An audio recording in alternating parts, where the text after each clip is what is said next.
bogs and forests and fields, and scarcely a decent inn north of the neck. I've never seen such vast emptiness. Where are all your people? Likely they were too shy to come out. Kings are a rare sight in the north. Robert Baratheon and Eddard Stark. A Game of Thrones Chapter 4, Eddard 1.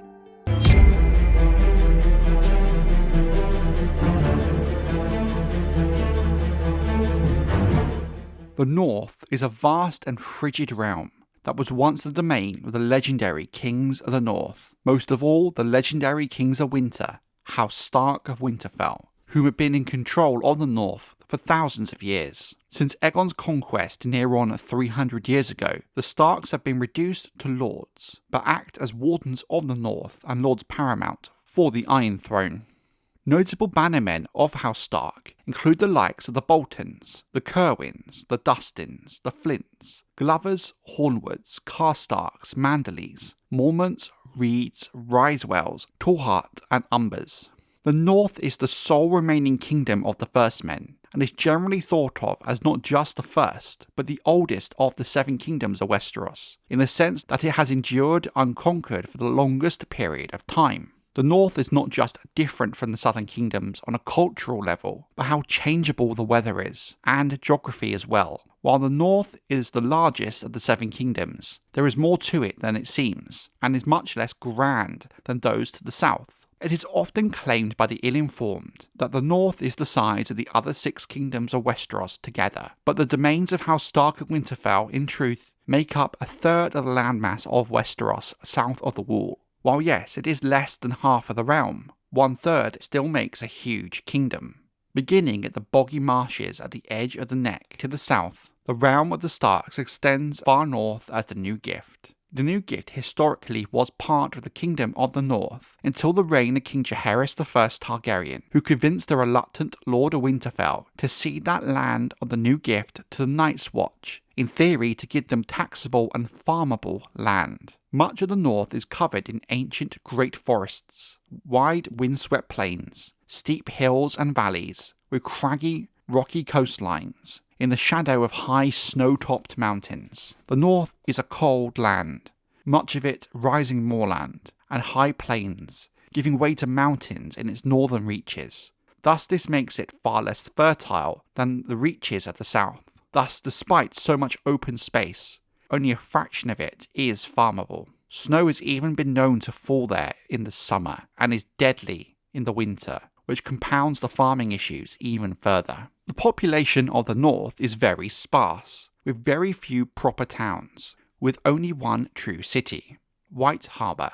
The city was built by House Manderly after they relocated to the north after their exile from the Reach thousands of years ago. The then Stark kings gave them a small seat and land at the mouth of the White Knife River, where over time they have built the city of White Harbour. The city and its large port have become the economic heart of the north. While small towns do exist, the most prominent towns are what is known as winter towns. They exist beneath the walls of the seats of the Lords of the North, the largest of which the ones located at Winterfell and Barrowton. These winter towns are mostly empty during the spring and the summer, but are filled to capacity with small folk come autumn and winter, seeking refuge from the cold winds and snows. Not only do townsmen arrive from the outlying villages and crofts, but many sons and daughters of the mountain clans have been known to make their way to the winter towns when the snows begin to fall at their hardest.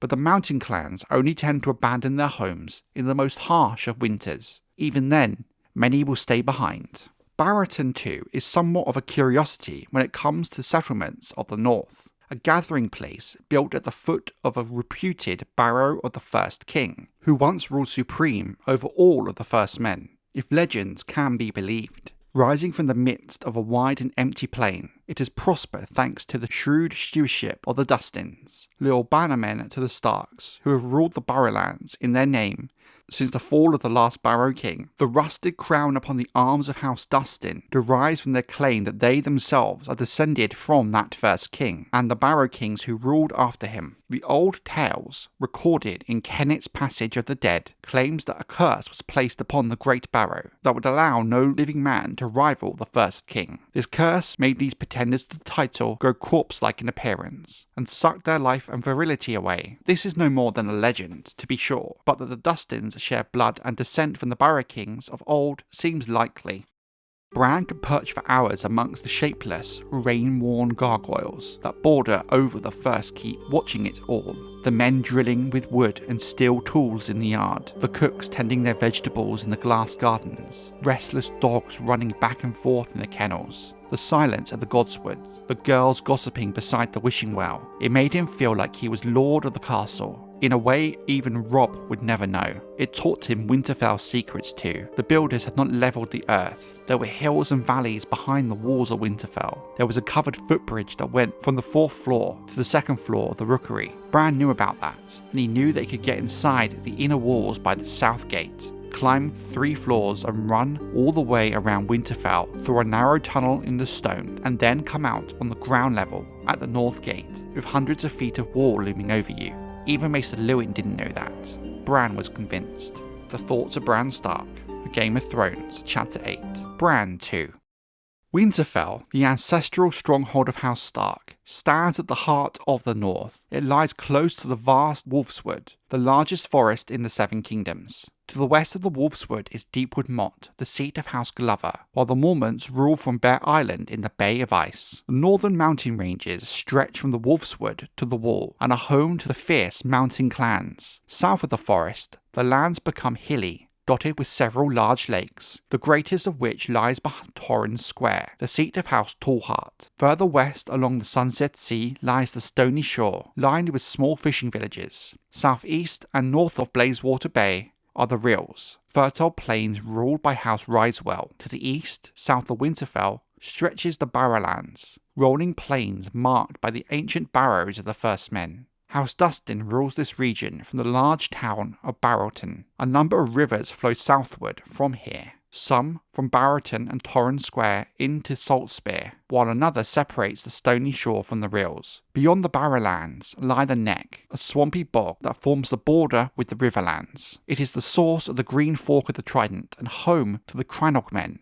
who are ruled by House Reed and the ever-moving fortress of Greywater Watch. At its heart stands the ruins of Moat Cailin, on the causeway by the Favour River, once the key to defending the north from southern invasion. West of the Neck, between the Saltspear and the Blazewater Bay, juts a large peninsula. On its northern shore lies Flint's Fingers, held by House Flint of Flint's Fingers, while Cape Kraken and the Flint Cliffs guard the western and southern shores. Southwards lies Iron Man's Bay and the Iron Islands, the dominion of the feared Ironborn.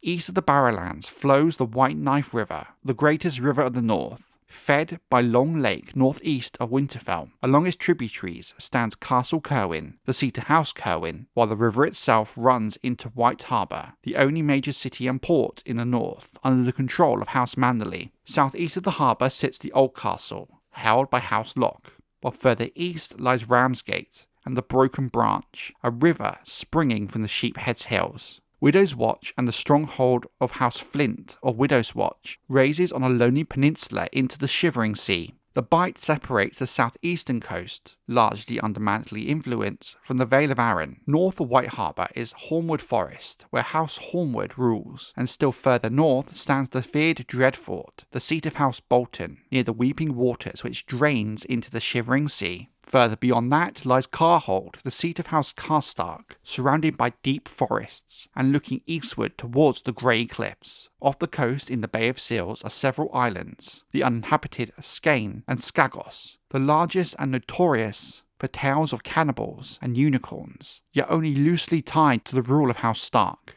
To the north, between Winterfell, the Dreadfort and Carhold, stretches the lands of House Umber. Their fortress, Last Hearth, stands amidst forests, and their dominion extends into the lonely hills and along the Bay of Seals. From near Last Hearth, the last river winds southeast, running between Carhold and the Dreadfort. At the far north rises the Wall, a colossal barrier shielding the realm from the wildlings and other dangers beyond. Its southern approaches are known as the Gift, the lands of the Night's Watch, set aside between the wall and the holdings of House Umber. Running through much of the region is the King's Road, linking Castle Black at the wall to the Riverlands and to the far south. Along it lies farms, villages, inns, holdfasts that bind the scattered land of the north together.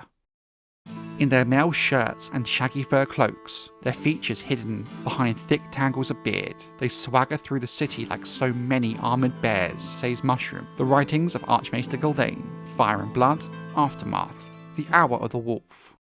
The people of the North are for the most part descendants of the First Men, their blood only slowly merging with that of the Andals who overwhelmed each of the kingdoms to the south in turn. So while there is Andal blood in the North, its people are still mostly that of the First Men. Given the Andals never conquered the North in theory remains the only First Men kingdom of Westeros to this day. The original language of the First Men, known as the Old Tongue, has come to only be spoken by the wildlings beyond the Wall, and many other aspects of the culture have slowly faded away, such as the more grislier aspects of their worship of the old gods, or when criminals and traitors were killed, and their bodies and entrails hung from the branches of weirwood trees. Some would go as far as saying the wildlings are the only true First Men left in the world. One notable custom the Northmen hold dear than any other is that of guest rights, the tradition of hospitality, by which a man may offer no harm to a guest beneath his roof, nor a guest to his host. The Andals held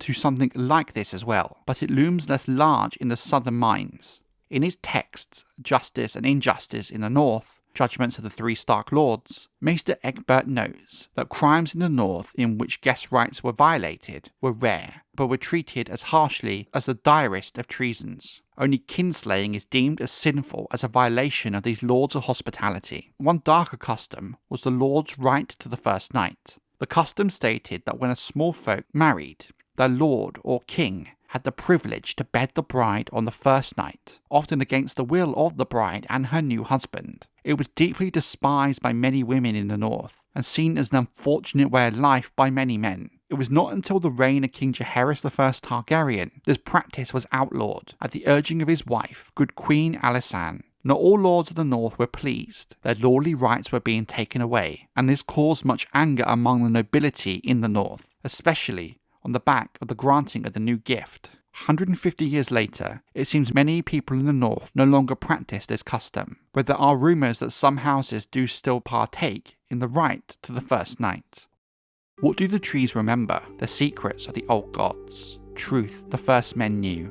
Forgotten now in Winterfell, but not in the wet wild. We live closer into the green in our bog and crannogs, and we remember earth and water, soil and stone, oak and elm and willows. They were here before us all, and still remain when we are gone. Bran Stark and Jojen Reed, A Dance with Dragons Chapter 34. Bran 3. Knighthood is rare in the North, being primarily an Andal custom.